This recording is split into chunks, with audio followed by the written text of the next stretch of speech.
Welcome to Penrose Learning, where we make understanding easy. You start by accessing the router now. Connect via Ethernet if possible for stability.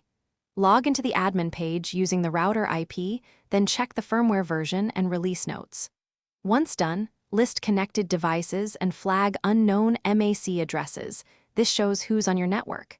Make sure to copy the current settings before changing anything. This backup avoids lockouts.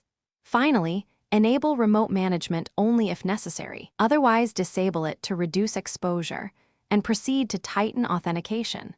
Now change encryption and passwords. Pick WPA3 if supported, otherwise WPA2 AES. Do not use WEP or WPA-TKIP because they are weak. Update the Wi-Fi passphrase to at least 12 characters with mixed case letters, numbers, and symbols, and rename the SSID to something non-identifying. Once done, create a guest network isolated from your primary LAN and put smart home devices on a separate SSID to limit lateral movement. Make sure to disable Finish by updating the admin credentials and turning on the built-in firewall. Set a non-default admin username and a strong password to prevent brute force attacks. Reboot the router and verify each device reconnects. Note any failures so you can adjust settings.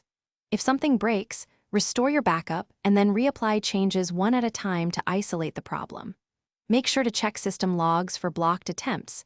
These give clues. Regularly schedule firmware checks and password rotations to keep weak security from returning.